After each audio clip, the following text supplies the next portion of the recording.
সিদ্ধান্তের সাথে সাথেই হয়তো তিনি পাঠ করেছেন সূত্রগুলো, আমি দেখে অত্যন্ত আনন্দিত হয়েছি। আরও যারা শুনেছেন ওনারটা ভিন্ন দেখেছি আমি যেহেতু সবার লাইভটা একটু পরিচালনা করেছি, সবাইকে একটু লাইভের মধ্যে দিয়েছি, মানে এত শ্রদ্ধা সহকারে শ্রবণ করেছেন। অনুষ্ঠানের পক্ষ থেকে তার সুন্দর চেতনাকে আমি বিশুবাবুর সুন্দর চেতনাকে স্বাগত জানাচ্ছি। আসলে অনেক প্রান্তের অনেক ভক্ত, শ্যামলপুর প্রান্তে কিছু ভক্ত, সম্মুখী প্রান্তের অনেক ভক্ত, জিনুগুলি প্রান্তের অনেক ভক্ত। এই ভক্তটা এখানে বিভাজন করেনি। বুদ্ধের বাণী যখনই আপনি পাঠ করবেন তখনই আপনার থেকে প্রীতি শ্রদ্ধা সহকারে কী করতে হবে, সূত্রটি শ্রবণ করতে হবে, কীভাবে কার্য করবে, এটা একটা নিয়ম আছে। বিশ্ববাবু যে সুন্দরভাবে এই সূত্রগুলো শ্রবণ করেছেন। আমরা আসলে তাদের কথা বলে পূর্ণটা হচ্ছে মৃত্যুর সময় এই জিনিসটা আপনার সাথে পূর্ণটা আপনার সাথে শুরু শ্রবণ করবে। তো ওনাকে সুন্দর চেতনাকে স্বাগত জানাচ্ছি। আরও প্রীতি মনে যারা সূত্রপাঠ শ্রবণ করেছেন সকলকে আমার ব্যক্তি জীবনের কোনো রাশি মৈত্রী চিত্তে দান করছি।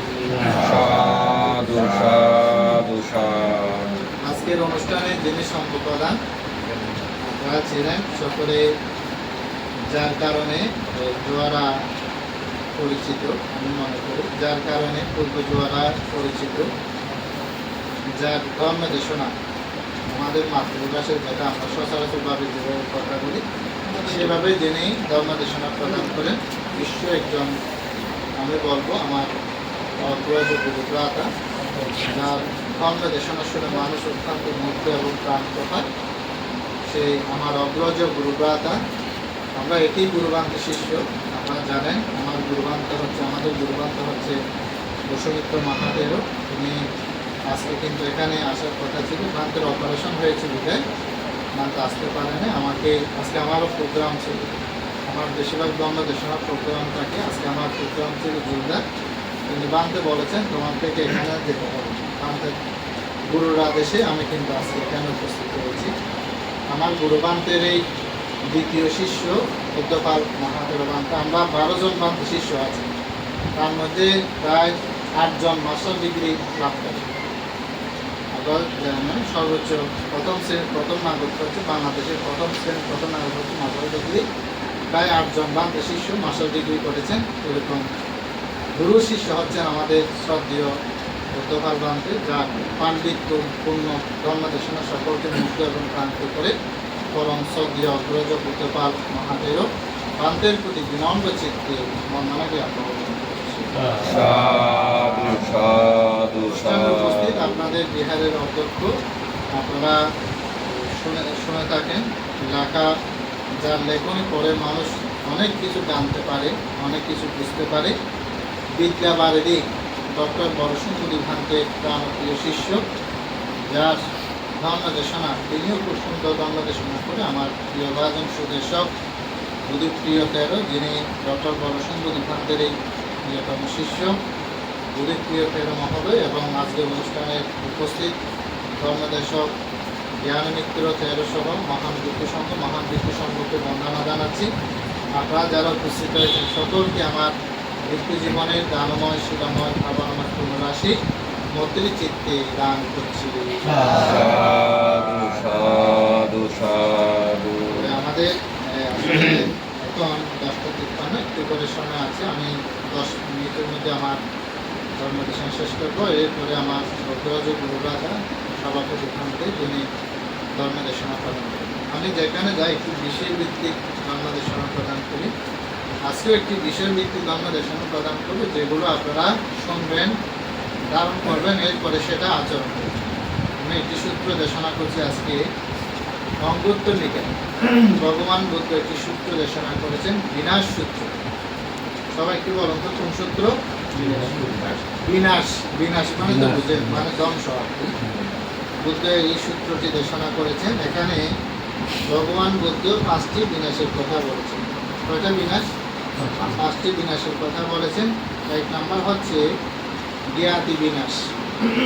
কি বিনাশ বললাম? জ্ঞাতি বিনাশ।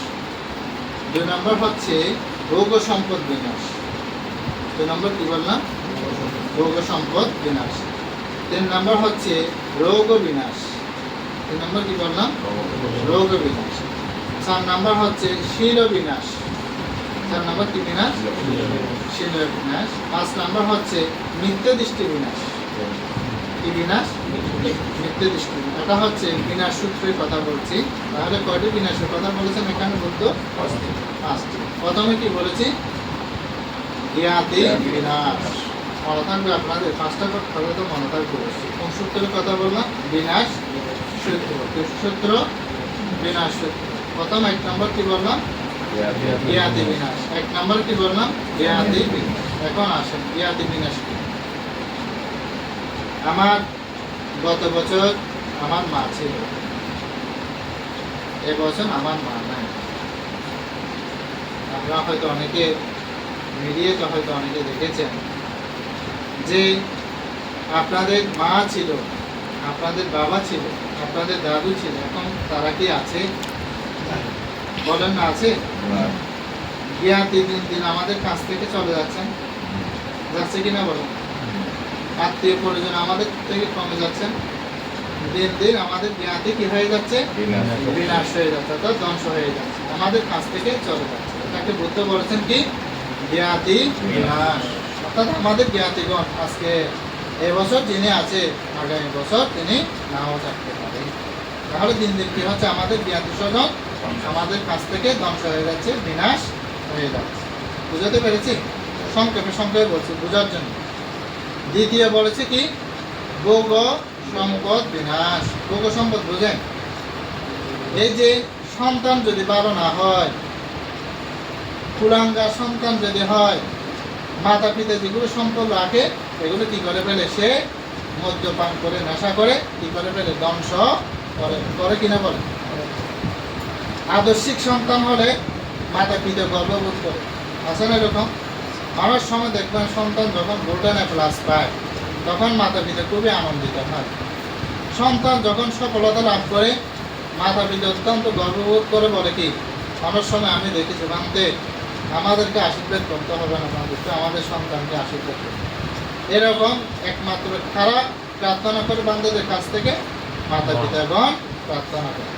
বনবান্ধব একটি কথা বলে আপনারা অবাক করবেন। 4th খণ্ড বনবান্ধবের দেশনা, 4th খণ্ডে যে দেশনাটি আমি পড়েছি, একসময় বনবান্ধবের মাকে একেবারে 20,000 অধিক মানুষের সমাবেশে বনবান্ধবের মাকে পুষ্প দিয়ে পূজা করেছে। পুষ্প বুঝেন? অর্থাৎ ফুল দিয়ে মাকে পূজা করেছেন। আগে কিন্তু বনবান্ধব থেকে দেন, কাকে দিয়েছেন বলেন তো? আগে কাকে দিয়েছেন? মাকে পুষ্প দিয়ে পূজা করেছেন। তো সেখানে মাকে যখন পুষ্প দিয়ে পূজা করছেন, মা তখন অশ্রুমুখে রোদন করছেন, অর্থাৎ কান্না করছেন। মাকে জিজ্ঞাসা করছেন, এত মানুষের সমাবেশে বনবান্ধব থেকে আগে ফুল না দিয়ে আপনাকে ফুল দিয়ে পূজা করেছেন, পুষ্প দিয়ে আপনাকে গ্রহণ করেছেন, আপনার থেকে অনুভূতি কিরকম লেগেছে? এবং এরকম বনবান্ধব আপনি কয়জন চান? কে বলছেন?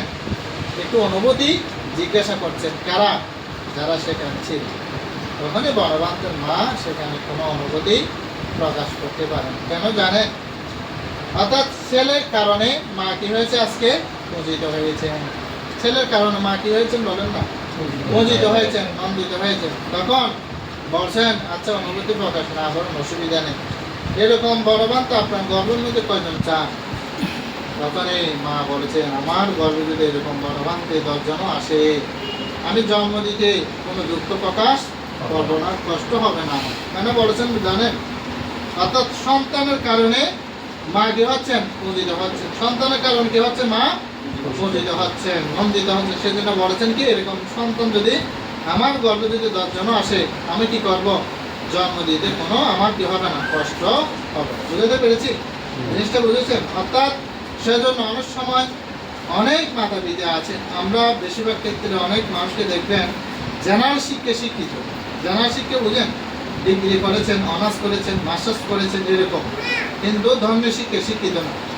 অনেক সময় আমি মাতা পিতা থেকে জিজ্ঞাসা করি, দেখি বলেন তো মাতা পিতার প্রতি সন্তানের কয়টি দায়িত্ব করতে হবে বলেন তো? অনেক মেজরিটি মাতা পিতা আমি বলতে শুনে নেই যে ভান্তে কর্তব্যগুলো তো কত প্রকার কর্তব্য আছে, এগুলো তো আমরা জানি। এরকমও অনেক মাতা এবং পিতাকে দেখেছি। আমার অনুষ্ঠানে দেশের মধ্যে এই কথাটা আমি বলছি। বুঝেছেন? অনেক মাতা পিতা আছে এই কর্তব্যগুলো সম্পর্কে জানা না। সিঙ্গারা বা সূত্র যেটা বিধিদের একটি সূত্র আছে, এটা যখন আপনি পড়বেন ওখানে স্পষ্টভাবে লেখা আছে মাতা পিতা 5টা দায়িত্ব কর্তব্য সন্তানের প্রতি পালন করতে হবে। কি কি জানেন? সন্তানকে পূর্ণ কাজে নিয়োজিত করতে হবে, ভালো কাজে সর্বদা নিয়োজিত করতে হবে। দেখেন এখানে কোনো সন্তান আছে কিনা দেখেন। আপনি ছোটকালে যে শিক্ষা দেবেন বড় হয়ে সে শিক্ষা উজ্জীবিত থাকবে। মাটি দেখেছেন? মাটি নরম থাকতে ফুটবল মানুষ সব কিছু বানানো যায়। মাটি যখন শক্ত হবে কোনো কিছু আপনি বানাতে পারবেন না। মনে রাখবেন একটি প্রবাদ আছে, বাঘের ঘরে বাঘ জন্মে, জন্মে কিনা বলে, সিংহের ঘরে সিংহ জন্মে, হাতির ঘরে হাতি জন্মে, কিন্তু মানুষের ঘরে মনুষ্যত্ব বিকাশ নিয়ে জন্মগ্রহণ করে কিনা বলে। অর্থাৎ হাতির ঘরে কিন্তু হাতি হয়েছে ঠিক, সিংহের ঘরে সিংহ হয়েছে ঠিক, বাঘের ঘরে বাঘ হয়েছে ঠিক, কিন্তু মানুষের ঘরে মনুষ্যত্ব বিকাশ নিয়ে কি করে না, জন্মগ্রহণ করে। তাকে মানুষ বানাতে হয় কিনা বলে, কিন্তু ওদেরকে বানাতে হয়। পিতা যদি ইঞ্জিনিয়ার হয় সন্তান কখনো ইঞ্জিনিয়ার হয়ে জন্মগ্রহণ করে? বাবা যদি ডাক্তার হয় সন্তান কি কখনো ডাক্তার হয়ে জন্মগ্রহণ করে না? সেজন্য প্রথম যে শিক্ষার কথা বলেছেন সন্তানকে পূর্ণ কাজে নিয়োজিত করা। অকুশল কর্ম যেগুলো পাপকর্ম আছে এগুলো থেকে সন্তানকে বিরত রাখা। তৃতীয়ত বলেছেন উপযুক্ত সময় সন্তানকে ধর্মীয় শিক্ষা, নৈতিক শিক্ষা, জেনারেল শিক্ষা কি করা, প্রদান করা। উপযুক্ত সময় সন্তানকে বিবাহ বন্ধনে আবদ্ধ করা। উপযুক্ত সময় সন্তানকে সম্পদের উত্তরাধিকারী করা। এটা হচ্ছে কার দায়িত্ব কর্তব্য বলেন তো? মাতা পিতার দায়িত্ব। এই কর্তব্য সম্পাদন করার পরে মাতা পিতাও চেয়ে থাকে কি জানেন? আমরা যখন বৃদ্ধ হব আমার সন্তান আমাকে কি করবে, সেবা করবে। আমার সন্তান আমাকে বরণ পোষণ করবে, নিজেদের কাজের আগে আমার সন্তান আমার কাজগুলো সম্পাদন করবে। আমার সন্তান কি করবে, বংশমর্যাদা রক্ষা করবে, বংশের প্রদীপ প্রজ্বলন করবে। আমার সন্তান আমাদের যে সম্পদগুলো আছে এগুলো উত্তরাধিকারী করবে কে, আমার সন্তান। এগুলো মাতা পিতা কামনা করবে। আমরা যখন মৃত্যুবরণ করব আমার সন্তান নিত্য সেবা করবে, আমার সন্তান সঙ্গদান, আমাদের উদ্দেশ্যে সঙ্গদান অষ্টবৃষ্টি দান করবে। এগুলো হচ্ছে মাতা পিতাগণ কি করে চেয়ে থাকে। সেজন্য ভালো সন্তান হলে কি করে, বংশ প্রদীপ প্রজ্বলন করে। আর যদি অবজাত সন্তান হয় এটাকে সিটাঙ্গা ভাষা হতে কুলাঙ্গা কুয়া, অজাত্য কুয়া।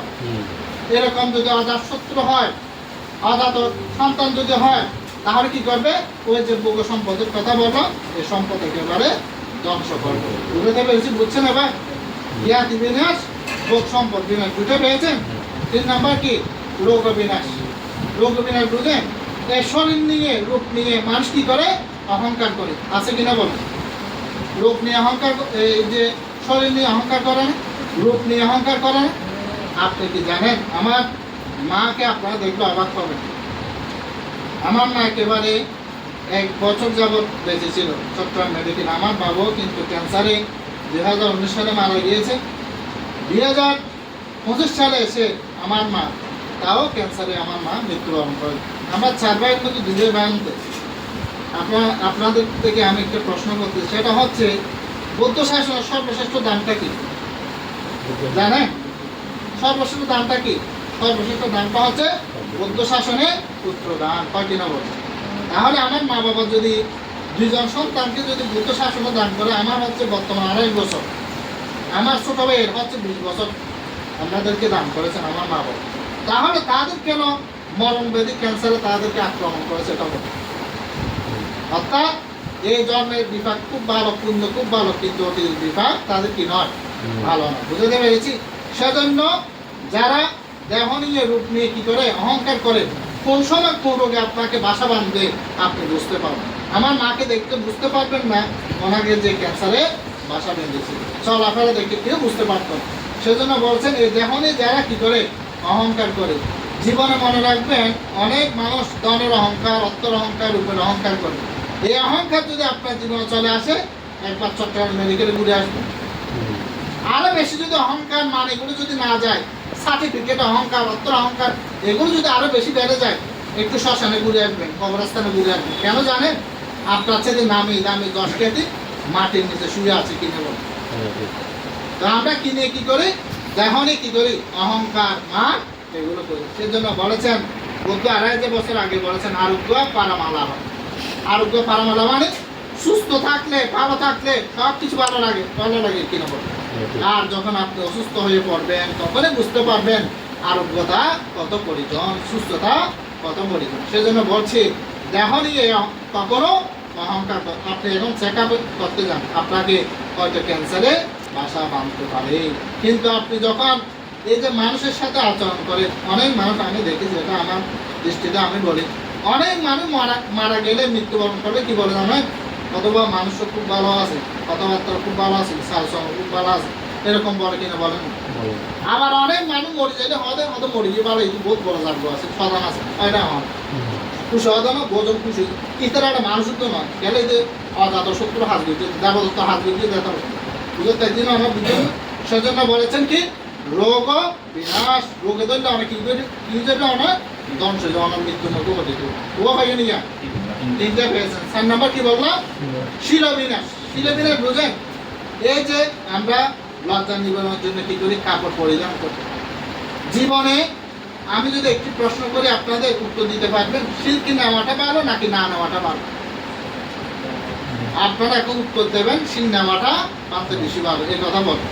আমি যদি বলি শিল না নেওয়াটাই ভালো। আপনি শিল নিয়েছেন, আপনি মদ্যপান করছেন। আপনি শিল নিয়েছেন, আপনি নেশাগ্রস্ত হচ্ছেন। আর যিনি শিল নেন তিনি নেশাগ্রস্ত হচ্ছেন না, তিনি মদ্যপানও করছেন। যিনি নিয়েছেন তিনি এগুলো করছেন। তাহলে নেওয়াটা কি পুণ্য নাকি না নেওয়াটা পুণ্য? তিনি তো মেনে চলছেন।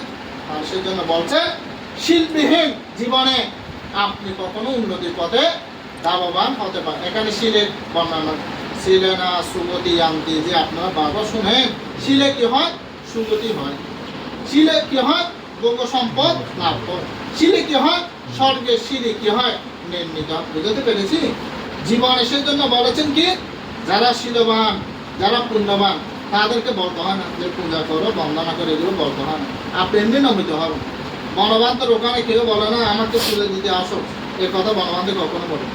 ডক্টর দীপঙ্কর বান্তি যিনি মৃত্যুবরণ করেছেন, অনাকাঙ্ক্ষিত মৃত্যু, উনি কখনো বলেন আমাকে পুজো দেওয়ার জন্য আসো।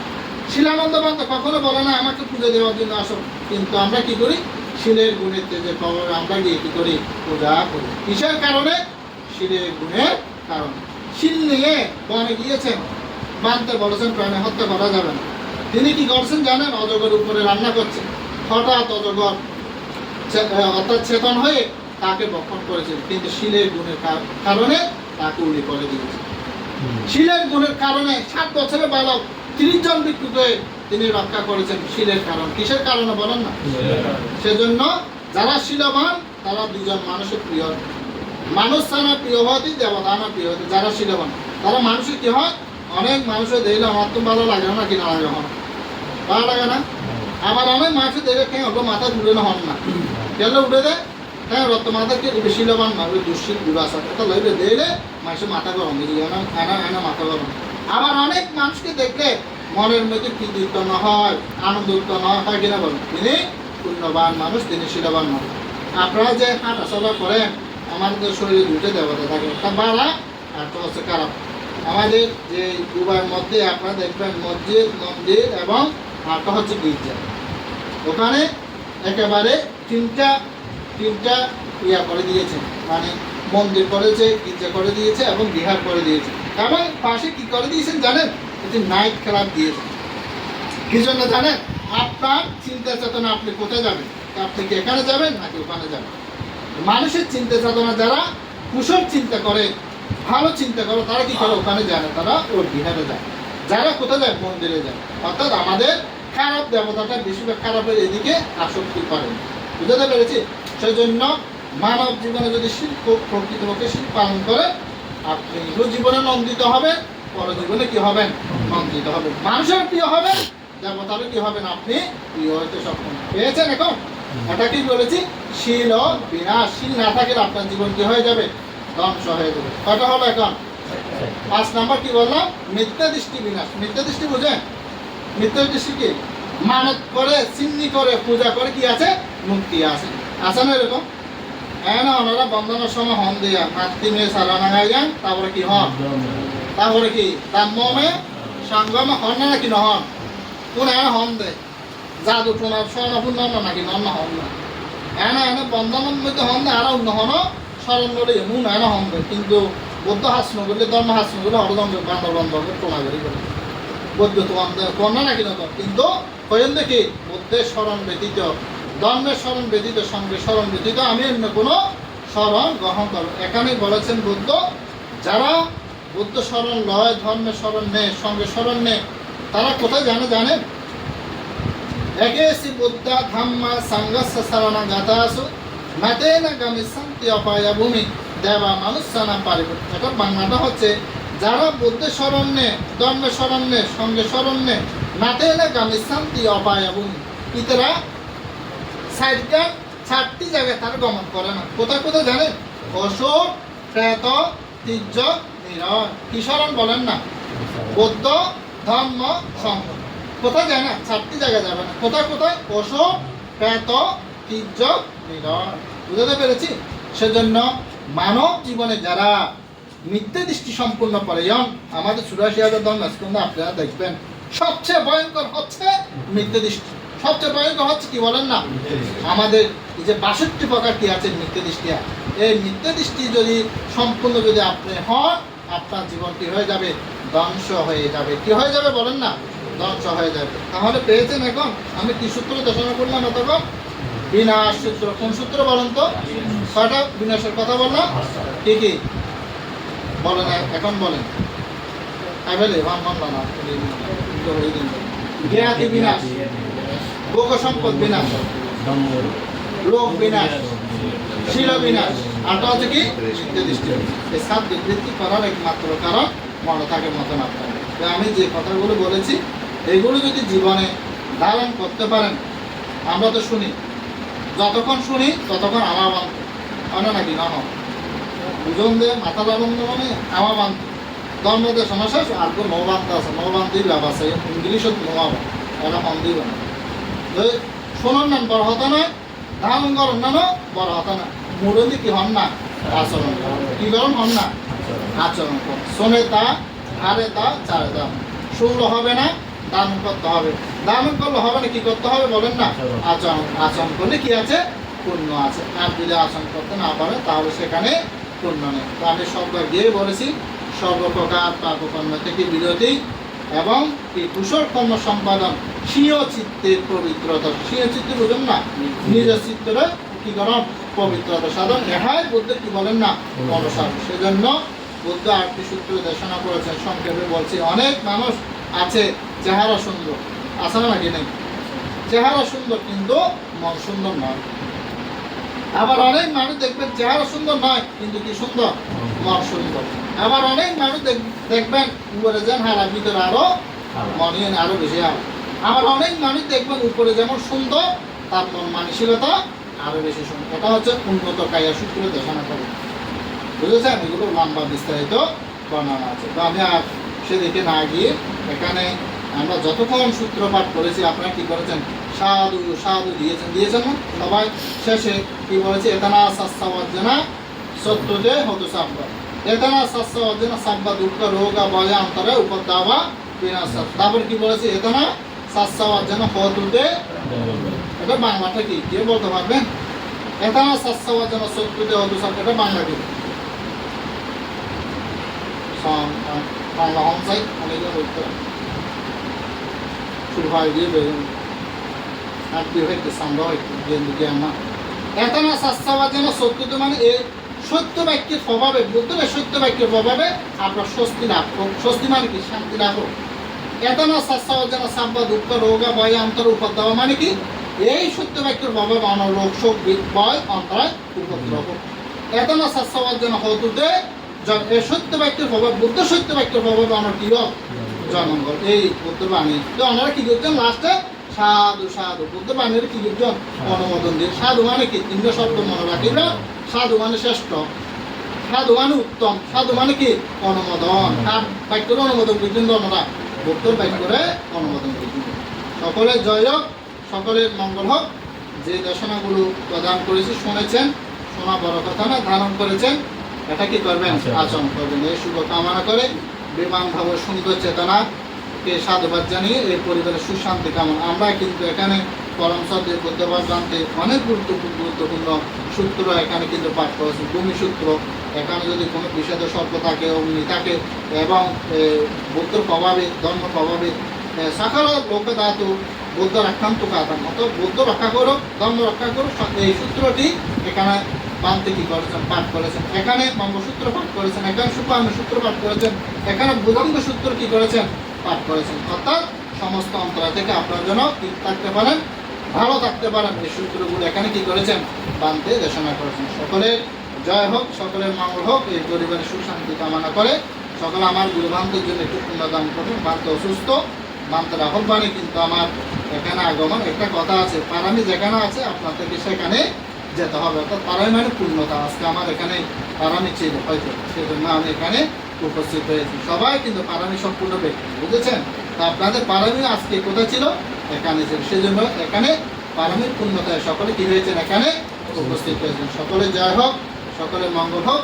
যেগুলো শুনতে খারাপ লেগেছে এই কান দিয়ে ফেলে দেবেন, যেগুলো শুনতে ভালো লেগেছে এই কান দিয়ে সেভ করে এগুলো আচরণ করবেন, এই কামনা করে ধর্মদেশনা শেষ করলাম। জগতের সকল প্রাণী সুখী হোক, দুঃখ থেকে মুক্তি লাভ করুন।